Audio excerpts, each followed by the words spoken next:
Hi everyone, welcome back to my channel. ಇವತ್ತು Saturday, ನಂದು birthday ಇದೆ. ಇವತ್ತು ನೈಟೇ ಎಲ್ಲ ಪಾತ್ರೆ ಎಲ್ಲ ತೊಳೆದು ಕ್ಲೀನ್ ಮಾಡ್ಕೊಂಡ್ಬಿಟ್ಟಿದ್ದೆ. ಬೆಳಗ್ಗೆ ಎದ್ದ ತಕ್ಷಣ ಏನು ಕೆಲಸ ಇರಬಾರ್ದು ಅಂಥೇಳಿ.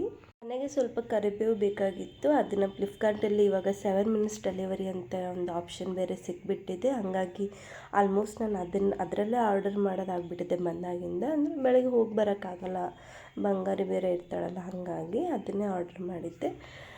ತಲೆ ಸ್ನಾನ ಎಲ್ಲ ಮಾಡಿ ಪೂಜೆ ಕೂಡ ಮಾಡ್ತಾಯಿದ್ದೆ.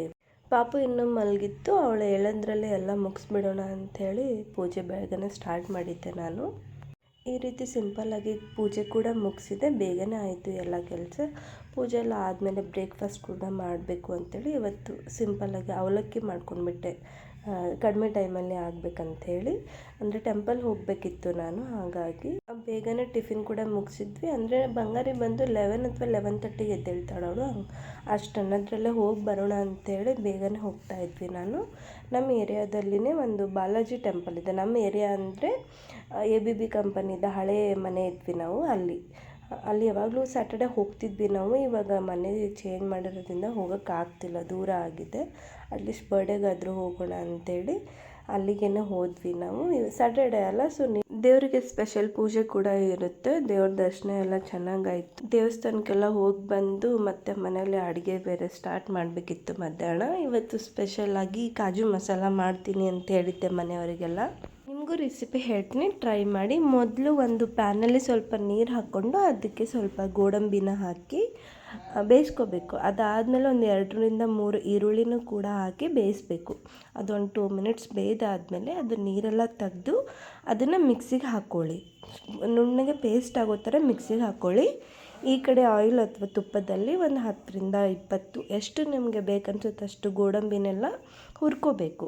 ಒಂದು ಸ್ವಲ್ಪ ರೆಡ್ ಕಲರ್ ಆಗೋ ಥರ ನಾನು ತೋರಿಸಿದ್ನಲ್ಲ, ಆ ಥರ ಹುರ್ಕೊಂಡು ಸೈಡಿಗೆ ಇಟ್ಟಾದಮೇಲೆ ಈ ಕಡೆ ಮಸಾಲಾಗೆ ರೆಡಿ ಮಾಡ್ಕೋಬೇಕು. ಆಯಿಲಲ್ಲಿ ಚಕ್ಕೆ, ಲವಂಗ, 1-2 ಮೆಣಸು ಮತ್ತು ಸ್ವಲ್ಪ ಜೀರಿಗೆ ಹಾಕ್ಕೊಂಡು ಫ್ರೈ ಮಾಡಬೇಕು. ಫ್ರೈ ಆದಮೇಲೆ ಕಟ್ ಮಾಡಿರೋ ಈರುಳ್ಳಿ ಹಾಕ್ಕೊಂಡು ಅದನ್ನು ಫ್ರೈ ಆದಮೇಲೆ ಶುಂಠಿ ಬೆಳ್ಳುಳ್ಳಿ ಪೇಸ್ಟ್ ಹಾಕಬೇಕು. 1 ಮಿನಿಟ್ ಕಲಸಿದ್ರೆ ಅದು ಸೇರಿಕೊಡುತ್ತೆ. ಅದಾದಮೇಲೆ 1-2 ಕಟ್ ಮಾಡಿರೋ ಟೊಮೆಟೊ ಕೂಡ ಹಾಕಿ ಬೇಯಿಸಾದ್ಮೇಲೆ ನಿಮಗೆ ಬೇಕಾದಷ್ಟು ಅಳತೆಯಷ್ಟು ಖಾರ, ಅರಿಶಿನ, ಉಪ್ಪು, ಗರಂ ಮಸಾಲ, ಆಮೇಲೆ ಧನಿಯಾ ಪೌಡರ್ ಎಲ್ಲ ಮಸಾಲ ಹಾಕಿ ನೀಟಾಗಿ 1-2 ಮಿನಿಟ್ಸ್ ಮಿಕ್ಸ್ ಮಾಡಿ.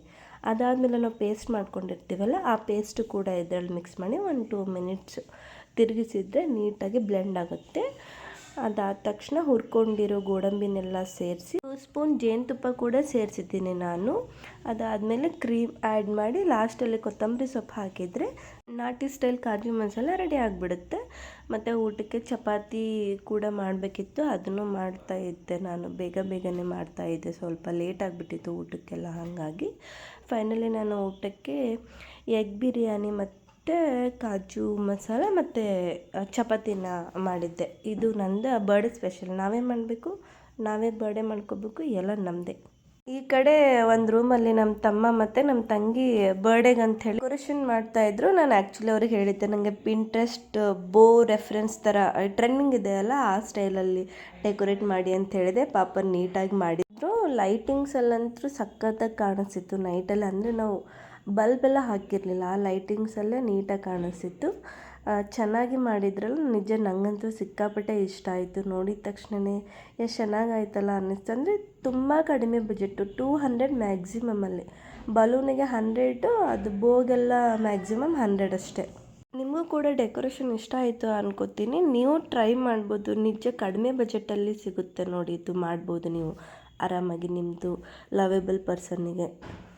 ಪಾಪು ಚಿಕ್ಕದಾಗಿರೋದ್ರಿಂದ ಹೊರಗಡೆ ಹೋಗೋಕ್ಕೂ ಆಗಲಿಲ್ಲ. ಅದಲ್ಲದೆ ಮಳೆ ಬೇರೆ ಯಾವಾಗ ಬರುತ್ತೋ ಯಾವಾಗ ಬರಲ್ವೋ, ನಿಮಗೂ ಗೊತ್ತು ಬೆಂಗಳೂರಲ್ಲಿ ಯಾವ ಥರ ಅಂಥೇಳಿ. ಸೊ ಹಾಗಾಗಿ ಮನೇಲಿ ಸಿಂಪಲ್ಲಾಗಿ ಮಾಡಿರಿ ಅಂತ ಹೇಳಿಬಿಟ್ಟಿದ್ದೆ ನಾನು. ನಮ್ಮದು ಲಾಸ್ಟ್ ತಮ್ಮ ಕೂಡ ನಮ್ಮ ಜೊತೆಗೆ ಇದ್ದ ಈ ವರ್ಷ. ಅದು ಒಂಥರ ಸ್ಪೆಷಲ್ ಆ್ಯಡ್ ಆನ್ ನನಗೆ. ಆಲ್ಮೋಸ್ಟ್ ಅವನು ದೂರನೇ ಇರ್ತಾನೆ, ಹಾಸ್ಟೆಲ್ಲು ಹಂಗೆ ಅಂಥೇಳಿ. ಹಾಗೆ ಕಾಮಿಡಿ ಮಾಡ್ತಾ ಅವನು ಕೇಕ್ ಹಚ್ಚಬೇಡ ಅಂದರೂ ಕೇಳಿಲ್ಲ, ಹಚ್ತಾನೆ ಅವನ ಮುಖಕ್ಕೆ. ನಾನು ನಿಂಗೆ ಹಚ್ತೀನಿ ಅಂಥೇಳಿ ರಿಟರ್ನ್ ಹಚ್ಚಿ ತಮಾಷೆ ಎಲ್ಲ ಮಾಡಿಕೊಂಡು ಸಿಂಪಲ್ಲಾಗಿ ಬರ್ಡೇ ಎಲ್ಲ ಮುಗಿಸಿದ್ವಿ. ಎಲ್ಲ ಆರಾಮಾಗಿ ಹೋಯಿತು. ಈ ವರ್ಷ ಅಂತೂ ಆಲ್ರೆಡಿ ನನಗೆ ಸ್ಪೆಷಲ್ಲೇ ಆಗಿದೆ ನನ್ನ ಬಂಗಾರಿಯಿಂದ. ಇನ್ನೂ ಸ್ಪೆಷಲ್ ಇರುತ್ತೆ ನಂದು ಬರೋ ತಿಂಗಳುಗಳಲ್ಲಿ ಅಂತ ಅಂದ್ಕೊಂಡಿದ್ದೀನಿ. ನಿಮಗೆ ನನ್ನ ಬರ್ಡೇ ಬ್ಲಾಗ್ ಇಷ್ಟ ಆಯಿತು ಅನ್ಕೋತೀನಿ. ಇಷ್ಟ ಆದರೆ ಒಂದು ಲೈಕ್ ಮಾಡಿ, ಕಮೆಂಟ್ ಮಾಡಿ. Thank you.